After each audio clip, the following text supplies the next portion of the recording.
Okay, happy Wednesday racing bayang karerista. Bago tayo magsimula, no, shoutout lang tayo saglit kay Don Pocholo at kay Boss Alan Francisco, hari ng Nabotas. Happy racing po sa inyo, good luck. Pagbati galing kay Boss Joey Hipolito, no, at pati na rin kay Boss Boying Balmes Jr. at kay Boss Ronald Susim at kay Boss RPJ. Happy racing po sa inyo dyan, good luck. So araw tayo ng Miyerkules, November 22, 2023 at 8 karera tayo, no, for Wednesday night racing. Post time alas 5 ng hapon at medyo makapal or maraming mga kabayong lalahok sa karera natin ngayon, no, at makapal nga yung lineup natin at asahan natin may mga dehadong lalabas dyan, no. Okay, so simulan na natin yung mga giya natin para sa araw ng Miyerkules, November 22, 2023. Race 1 tayo. 3-year-old and above maiden race, 1,200 meters. Ang distansya natin, first choice natin, tingin ko lamang, no, numero 7, heavyweight. Jeff Sarati na yung sasakay dyan at tingin ko nakaraan medyo kinapos lang talaga to, no, at medyo naatraso pa nga sa largahan to. So tingin ko wala na magiging problema ngayon at cambio hinete pa nga. Second choice natin, protection lang, kung kursunado nyo, numero 3, Crossing Bell. Sasakay naman ni JD King Flores. Siya yung tingin kong pwedeng magbigay ng laban dun sa numero 7. Okay, so dito sa race 1, ang first choice ko, tingin ko lamang yung numero 7 na si heavyweight. Kung gusto nyo pang protection, pwede yung numero 3 na si Crossing Bell. Okay, race 2 tayo. Class 5-5, lowest group. Distansya natin dito 1,400 meters. Start ng winner take all.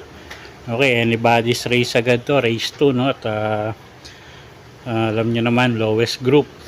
Paganda ng gising to. First choice natin, numero 11, Tears of Joy, Pabs Cabalejo. Medyo maganda yung numero niya, nasa labas.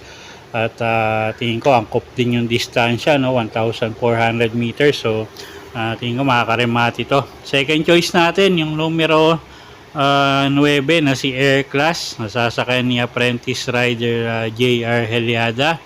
At medyo mababa na sa grupo to, no, at pag nilabas ng connection, tingin ko malaki panalo niyan. At third choice natin dito yung numero 3 na si Private Dining, sasakay naman ni JMS Torque, isang diremating kabayo. Okay, so sa race 2, first choice numero 11, Tears of Joy. Second choice numero 9, Air Class. At third choice numero 3, Private Dining. Okay, race 3 tayo, class 4, 22 to 27 bracket. Start ng peak 6, 1,400 meters ang distansya natin. Okay, first choice natin dito, no, numero 1, couple entering Baba Boom at Moon Island. Sa akin si Elad Vincula at ni Pabs Cabalejo respectively. At medyo tingin ko mababa yung laban nila ngayon, no, lalo na tong si Baba Boom. Second choice natin dito yung numero 6 na si See You Tomorrow, nasa kan ni JMS Torque. At medyo umiigi ulit yung mga huling takbo nito, no. At pwedeng pang dagdag pandeado yung numero 3 na si Raga Mapin. Pati Dilema naman yung sasakay dyan. At medyo may inam din yung huling itinakbo niyan. So tingin ko may panalo rin.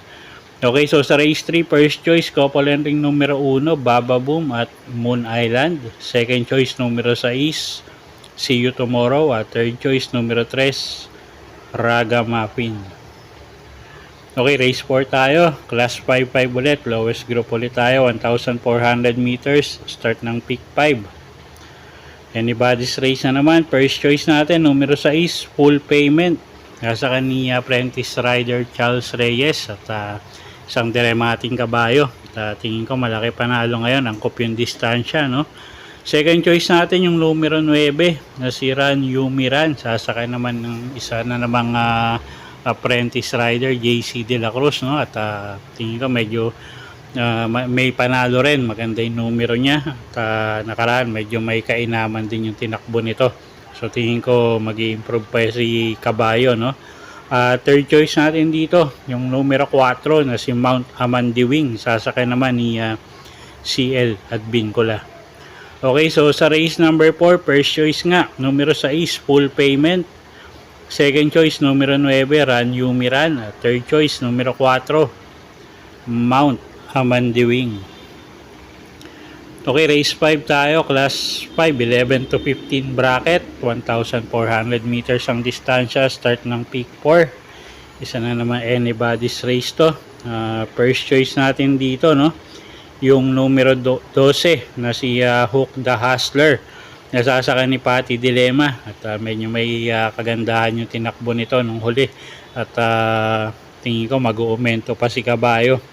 Second choice natin yung numero 10 na si Inocare. Sasakay naman ni JD King Flores. At isa pa to, medyo may kagandahan din yung huling takbo nito, no? At talagang inabot lang sa meta. So tingin ko nagsilbing batak nga lang yung takbo niyang yun, no? At alam naman natin galing sa bakasyon tong numero 10 na to.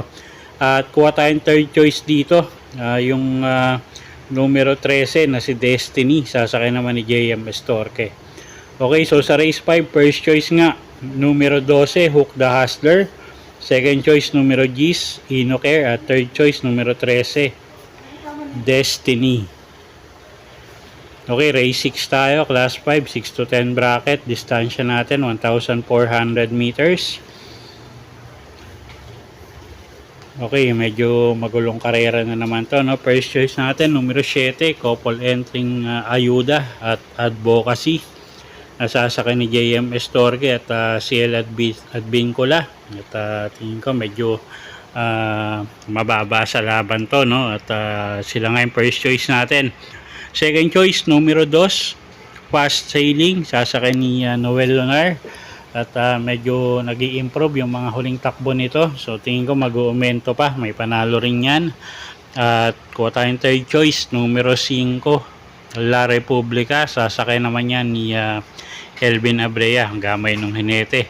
So sa race number 6, first choice nga, couple entering numero 7, ayuda at advocacy. Second choice, numero 2, fast sailing. At third choice, numero 5, La Republica. Okay, penultimate race tayo, race number 7, class 5, 6 to 10 bracket, 1,400 meters ang distansya. First choice natin, numero 6, Alalumpol. Sasakay niya RC Suson. At tingin ko magangin laban niya ngayon, no? At siya nga yung first choice natin. At tingin ko medyo yun nga, gumaang yung laban niya. Second choice, numero 7, Sirsha. Sasakay ni JM Estorque. Kabisado ng hinete. At yun nga, gamay ni JM Estorque ito, no? Wag lang masyadong may iwan. Tingin ko malaki panalo niyan. Third choice natin dito, yung numero 11 na si Cole Isarol. Sasakay naman ni apprentice rider CA Reyes. Okay, so sa race 7, first choice nga, numero 6, Alalumpol. Second choice, numero 7, Sirsha. At third choice, numero 11, Cole Isarol. Okay, next race tayo, last and final race, race number 8, class 4, 16 to 21 bracket. Distansya natin dito, 1,400 meters. Okay, paratingan, no? First choice natin, numero 13, Benji's Player. Sasakay ni JB Hernandez. At tingin ko pag nauna, malaki panalo, no? At siya nga yung first choice natin dito. Second choice, yung numero 8 na si Electrify, na Jericho Serrano, yung sasakay dyan, gamay ng hinete.